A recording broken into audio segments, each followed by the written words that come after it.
Hello दोस्तों, आपका स्वागत है हमारे यूट्यूब चैनल पर। आज हम करेंगे जी के पीआई की सीरीज, जो हमारा लेक्चर नंबर 11 है। इसमें यह हमारे विभिन्न परीक्षाओं के लिए अत्यंत महत्वपूर्ण है, जैसे कि रेलवे की एनटीपीसी, दिल्ली पुलिस, एसएससी की सभी परीक्षाओं के लिए अत्यंत महत्वपूर्ण है। आइए तो चलते हैं अपने प्रश्नों पर।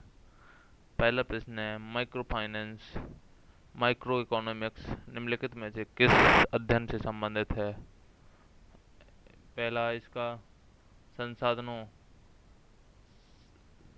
संसाधनों की बेरोजगारी के पीछे का कारण, ये सही है। दूसरा है कुल उत्पादन का निर्धारण, ये भी सही है। इसका आंसर होगा एक और दो दोनों, ऑप्शन नंबर डी।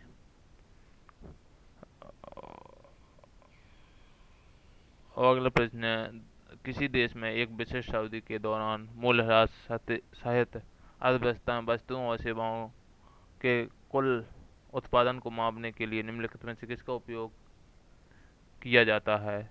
इसका आंसर है option number D. Option number D, सकल घरेलू उत्पाद, जीडीपी।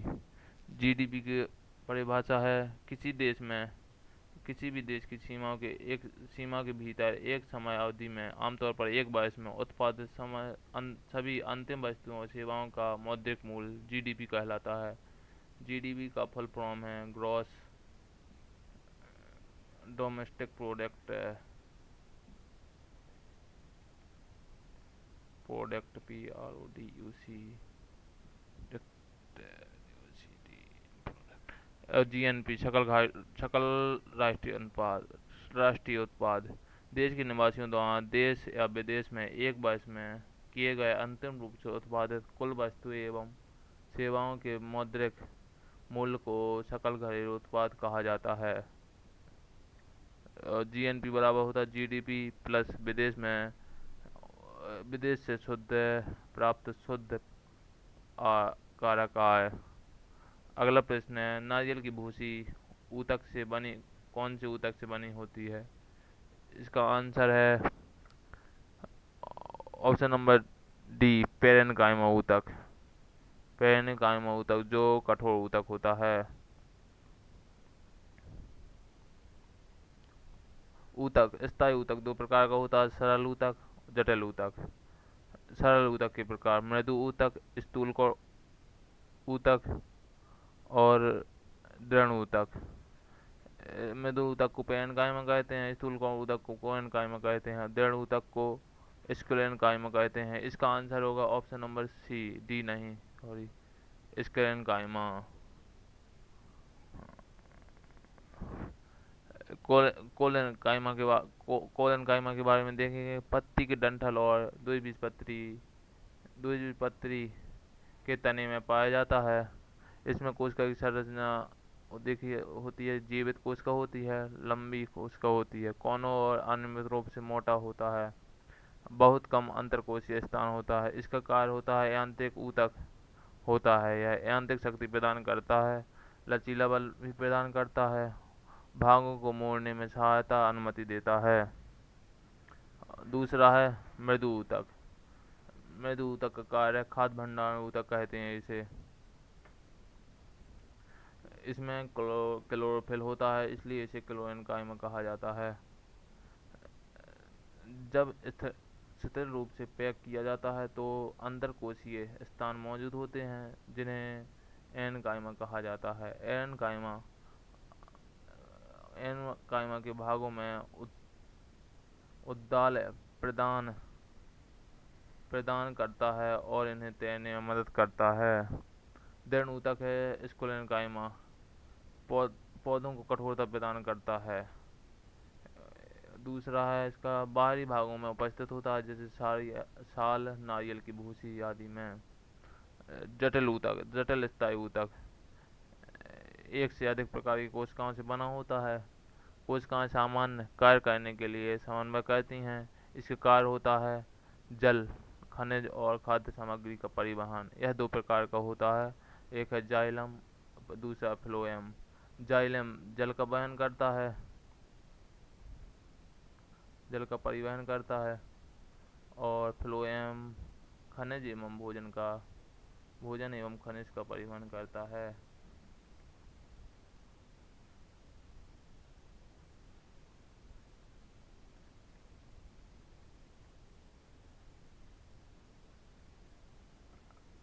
अगला प्रश्न है, मिठाई को सजाने के लिए चांदी की बहुत पतली चादरें तैयार करने के लिए धातुओं के निम्नलिखित में से दो गुणों में से किसका उपयोग किया जाता है? इसका आंसर है option number D. Option number D, नरमपन और चमक इसका उपयोग किया जाता है। आघात वरीयता कहलाती है धातुओं का एक भौतिक गुण जो बिना टूटे हथौड़े हथौड़े से पीटने, दबाने या पतली चादरों में रोल करने की उनकी संगतता को परिभाषित करता है। सोना सबसे अधिक आघात वर्धनीय धातु है। तन्यता कहलाती है तन्यता किसी पदार्थ की तनाव के प्रति प्रतिक्रिया में स्थायी रूप से विकृत होने की क्षमता है। उदाहरण के लिए अधिकांश सामान स्टील काफी तन्य होते हैं और वे स्थानीय तनाव सान्द्रता को समायोजित करते हैं। 1 ग्राम सोना से हम 2 किलोमीटर लंबा तार बना सकते हैं। 5वां प्रश्न है, रासलीला राधा और कृष्ण से के आध्यात्मिक और शाश्वत प्रेम पर आधारित किस शास्त्रीय नृत्य का प्रतीक है? इसका आंसर है C option number A, Manipur, जो मणिपुर में किया जाता है। यह 3 राज्यों में किया जाता है। यह 3 प्रकार का होता है और 3 राज्यों में किया जाता है। पहला है पुरुलिया सऊ। यह पश्चिम बंगाल में किया जाता है। एक है सरायकेला सऊ। सरायकेला यह है झारखंड में किया जाता है। और ये अगला है, तीसरा है मयूरभंज सऊ।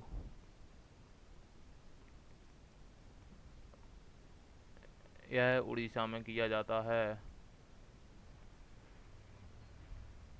कुचिपुड़ी यह आंध्र प्रदेश में किया जाता है। और सत्रिया असम में।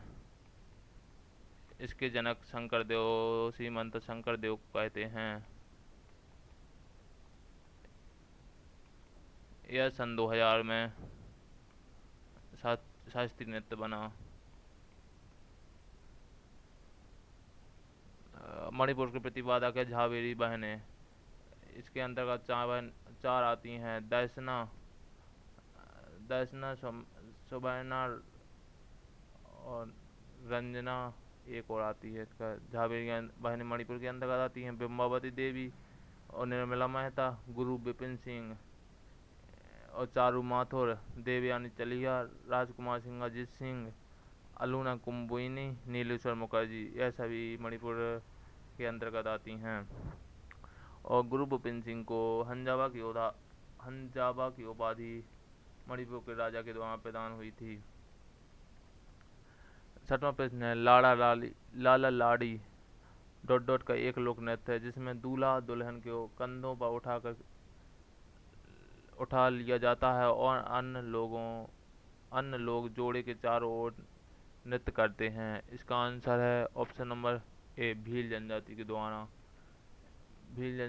किया जाता है। यह मध्य प्रदेश, छत्तीसगढ़ में पाई जाती है। एमपी छत्तीसगढ़ में पाई जाती है। राजस्थान में भी पाई जाती है। 7वां प्रश्न है, त्योहार जिसमें नाग देवी मनसा की पूजा की जाती है भारत में बंगाल, बिहार और झारखंड के कुछ हिस्सों में मनाया जाता है। इसका answer option number C, Bihu, जो असम में किया जाता है। कुंभ तो आपको पता होगा 12 वर्षों में किया जाता है। इलाहाबाद 3 जगह लगता है। इलाहाबाद, दूसरा अमरकंटक उज्जैन में और तीसरा मदुरै में। बिहू असम में किया जाता है। यहाँ असम लिखना था।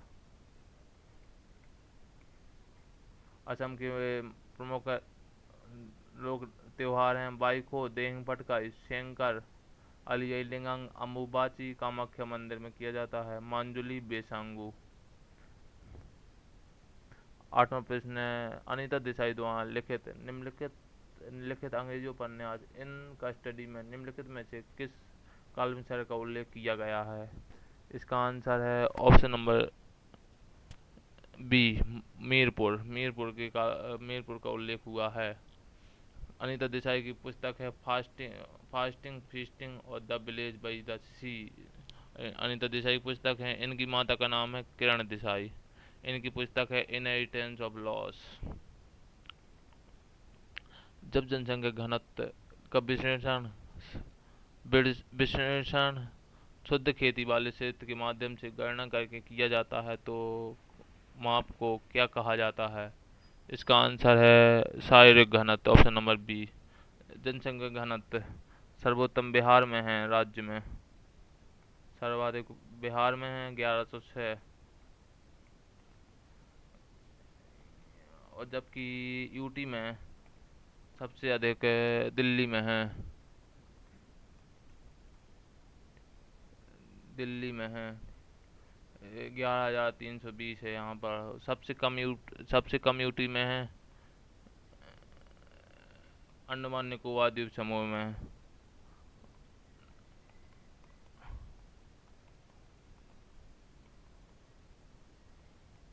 और सबसे कम राज्य में है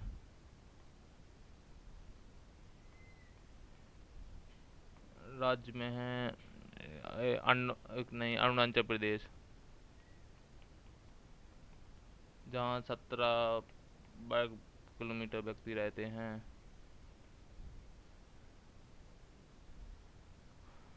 अगला प्रश्न है, निम्नलिखित में वस्तुओं का मिलान करें। कस्तूरबा गांधी बालिका विद्यान योजना, इसको 2004 में स्थापित किया गया था, पहला। और मध्याह्न भोजन योजना पीएम पोषण योजना के नाम से भी जाना जाता है, इसे 1995 में चालू किया गया था। और तीसरा है राष्ट्रीय प्रत्यान मूल्यांकन योजना परिषद, इसे 1994 में लागू किया गया था। अखिल भारतीय तकनीकी शिक्षा परिषद, इसे सन 1945 में जारी किया गया था। इसका आंसर होगा पहले का बी है, ऑप्शन नंबर 1। यदि आपको वीडियो पसंद आया तो लाइक कमेंट जरूर कीजिएगा। धन्यवाद।